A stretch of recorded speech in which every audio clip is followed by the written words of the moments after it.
안녕하세요. 오늘은 영알못 엄마들은 어떻게 영어 공부를 해야 하는지에 대해서 한번 이야기를 해보려고 해요.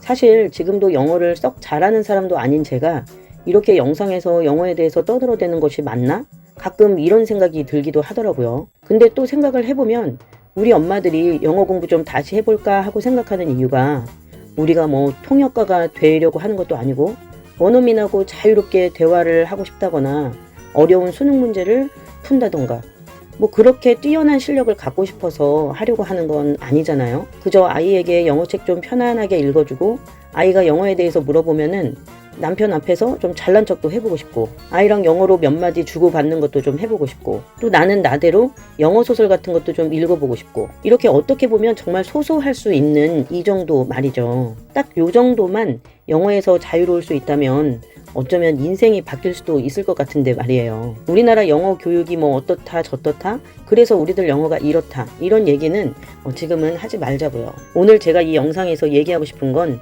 딱 저 정도의 영어 실력을 만드는 것은 정말 생각보다 어려운 게 아니라는 걸 얘기하고 싶은 거예요.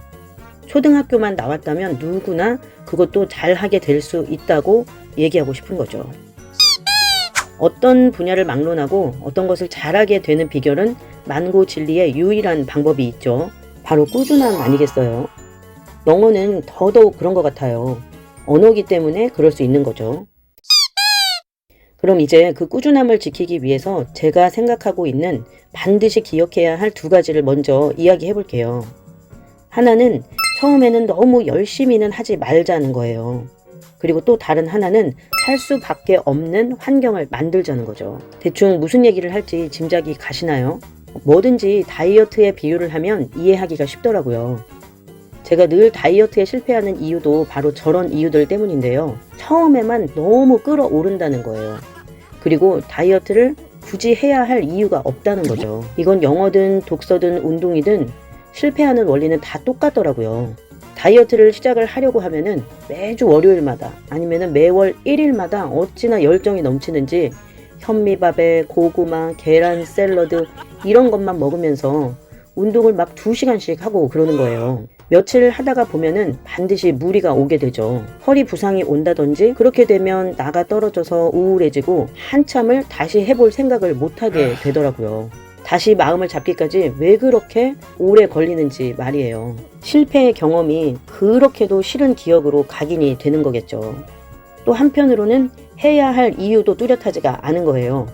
내가 처녀 때처럼 살을 빼면은 금이 나오냐 떡이 나오냐 이런 생각이 드니까 맛있는 게 앞에 있으면 굳이 그런 생각이 드는 거죠. 다이어트에 성공을 해서 오래 유지하고 있는 사람들 이야기를 들어보면은 여러 번 실패 경험을 하고 나서 깨닫는 거예요. 내가 할 수 있는 거를 하나씩만 바꿔가면서 가볍게 시작을 해야 오래 간다는 것을요. 또 그렇게 해서 성공하는 사람들은 쉽게 요요가 오지도 않게 되는 거죠. 그리고 저의 예를 들어보자면 다이어트를 정말 할 수밖에 없는 상황에 놓이게 되었는데 40대 중반이 넘어가니까 당뇨 전 단계라든가 고지혈증, 지방간 이런 게 오니까 어쩔 수 없이 건강하게 먹고 운동을 하게 되더라고요. 근데 이렇게라도 환경이 만들어지니까 또 꾸준히 하게 되어서 오히려 좋더라고요. 영어도 정말 똑같은 것 같아요. 처음에 너무 열정적으로 시작한 만큼 금방 지치게 되고 그걸 다시 마음 잡기까지는 정말 기약이 없는 거죠. 제가 처음 시작할 때를 생각을 해보면 엄마들 여러 명이 시원스쿨을 하네 어쩌네 하면서 등록을 해두고 집에 놀러 가보면 여기저기 영어 회화를 붙여놓고 그런 식으로 막 엄청나게 열정적이더라고요. 근데 중요한 거는 정말 일주일도 못 가더라는 거예요. 아유 그냥 학원 보내면 되지 뭐 내가 지금 영어 공부해서 무슨 영화를 보겠다고 그런 마음들인 거죠. 너무 초장에 열심을 부리다가 현타가 오면은 내가 왜 학원이 있는데 이런 식인 거죠. 제가 오랫동안 이렇게 영어에 손을 놓지 않을 수 있는 이유도 이런 맥락으로 설명을 할 수가 있는 거예요. 죽기 살기로 시작한 게 아니었기 때문에 꾸준히 할 수 있었던 거거든요. 그냥 밥 먹듯이 매일 조금씩 아이들하고 똑같은 시기에 시작을 해서 똑같이 해오고 있는 거죠. 그러니까 처음부터 막 열정을 가지고 내가 영어 좀 어떻게든 잘해서 내 새끼랑 영어로 말 좀 해봐야겠다. 이런 마음보다는 가벼운 마음으로 시작을 해보자는 거예요. 얇은 책 하나는 나도 읽고 아이도 한번 읽어줘 볼 수 있겠구나. 그런 마음인 거죠. 그리고 할 수밖에 없는 환경을 만들자라는 건데 저는 굉장히 구두쇠예요. 뭐든지 내가 충분히 할 수 있겠다 싶은 거에는 절대 돈을 쓰지 않거든요. 돈은 쓰기 싫은데 아이에게 영어는 가르쳐야겠다. 그런 생각이 저에게 할 수밖에 없는 환경을 만들어 주었죠. 그러니 영어 공부를 해볼 마음이 있다면 가늘고 길게 가져갈 생각을 함과 동시에 무엇 때문에 내가 영어 공부를 해야 할 것인지를 꼭 생각을 해 보시길 바래요. 막연하게 나중에 해외여행 갈 때 써먹어야지 이런 생각은 너무나 먼 미래의 이야기이기 때문에 당장 피부에 와닿지가 않잖아요. 그러면은 지속할 힘을 갖기가 어렵다는 거죠. 이제 본격적으로 공부법에 대해서 이야기를 해볼게요. 역시나 저는 전문가가 아니기 때문에 좀 아니다 싶은 이야기가 있으면은 좀 걸러서 들으시면 되겠어요. 일단은 읽을 줄 아는 게 최우선일 거예요. 우리는 들어서 영어를 학습한 세대가 아니기 때문에 뭐든지 읽을 수 있어야지 말하기나 듣기나 쓰기나 연습을 할 수가 있을 테니까요. 그러면 무엇을 가지고 어떻게 읽기 연습을 해야 할까요? 최고의 교재는 당연히 아이에게 읽어줄, 그리고 아이에게 읽힐 교재로 학습을 하는 것이 마땅하다는 거예요. 그림책이든 리더스북이든 뭐든지 좋지만 처음에 읽을 때는 이런 리더스북이 좋은 것 같아요. 그 리더스북이 문장이 패턴화 되어 있어서 처음 읽을 때는 부담이 없거든요. 그림책을 읽다 보면은 계속 좀 뭔 소리야 자꾸 그런 생각이 들거든요. 그리고 이제 효율을 올리고 싶으면 읽기 연습을 하면서 파닉스 교재를 며칠만 읽어보시는 게 정말 좋거든요. 꼭 읽어보시는 거를 추천해요. 단모음이 뭔지 장모음이 뭔지 그런 것들을 왜 구분을 해놨는지를 이해하면서 직접 소리를 내보면 엄마들은 며칠이면 파닉스 규칙을 마스터할 수가 있거든요. 먼저 배워서 아이한테 알려주시라는 거죠. 예를 들어서 핫이라는 단어를 보고 우리가 홑이라고 발음하지 않잖아요. 이런 걸 이제 단모음이라고 하는 거죠. 모음이 짧게 소리 나서 이제 단모음이라고 하는데 오가 이렇게 단모음일 때는 오 소리가 나는 게 아니라 아 소리가 나는구나. 그래서 핫이라고 읽는구나.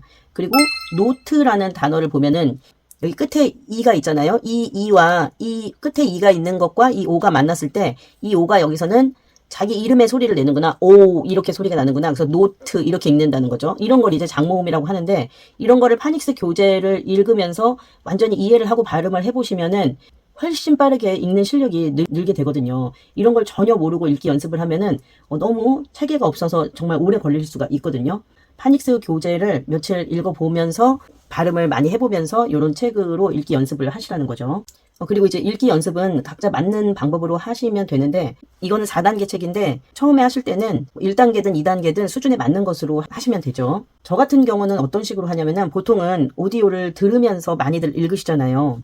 저 같은 경우에는 일단은 내가 먼저 그냥 소리를 내서 읽어보거든요. 처음에는 듣지 않고 그냥 읽는 거죠. Wilma was happy. She wanted to be a bridesmaid.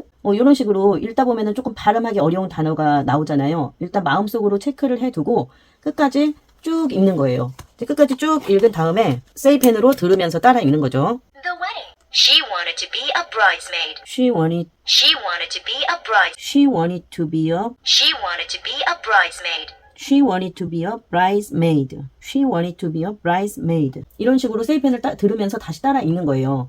이때 정확하게 따라 읽으면서 확실하게 습득이 되거든요.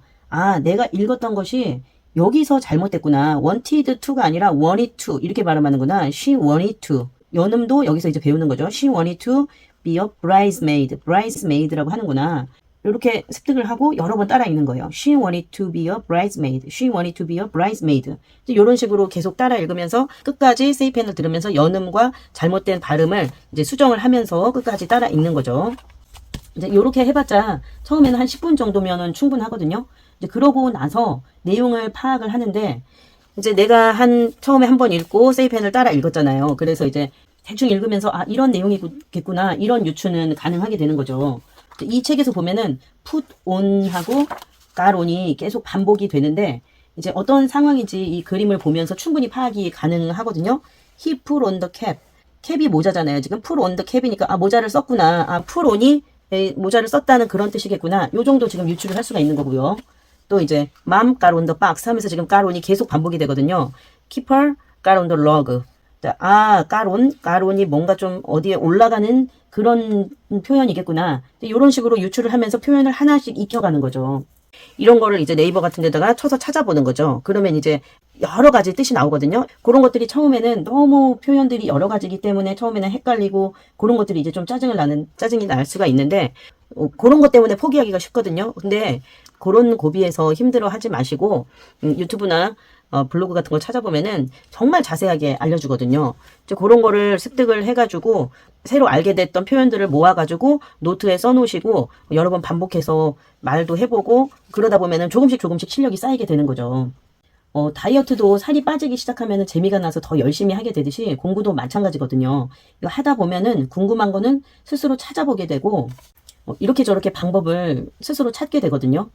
영어 같은 경우는 정확하게 모르는 것 때문에 포기를 하게 되기가 쉬운데 그런 거를 잘 견뎌야지 영어를 꾸준히 할 수가 있다고 생각을 해요. 그래서 처음에는 많이 읽어가지고 어느 정도 좀 감을 잡는 게 처음에는 좀 중요하다고 생각을 하거든요. 그리고 전에 얘기했듯이 저는 이 리더스를 읽는 과정에서 시원스쿨로 기초 영어 문장을 배우고 이제 이 교재로 예문 말하기 연습을 꾸준히 했었거든요. 이거는 속을 보여드릴 수가 없기 때문에 저 같은 경우는 강의를 먼저 듣고 저는 이렇게 이렇게 영어를 가려놓고 나는 커피를 안 마셨어. I didn't drink coffee. 거의 1초 만에 튀어나올 때까지 이런 식으로 연습을 계속 한 거예요. 이렇게 이 리더스 읽기로 읽기 연습과 표현 익히기를 꾸준히 하면서 이 시원스쿨로 문장 말하기 연습을 한 2년 정도는 지속해서 꾸준하게 한 것 같아요. 근데 저 같은 경우는 시간을 정말 많이 투자하지 않았어요. 아주 그냥 매일 정말 조금씩 한 거기 때문에 영어 실력이 아주 급성장한 시기는 없었거든요. 그냥 아이들하고 할 거를 미리 조금씩 공부를 해둔 건데 이렇게 하면은 좋은 점은 부담 없이 가볍게 할 수 있다는 거고요. 그리고 좀 단점이라고 하자면은 아무래도 때려 붓고 하지는 않으니까 성장은 더딜 수밖에 없는 거죠. 그러니까 양과 시간을 좀 더 늘리면 당연히 성장은 빠를 수가 있겠죠.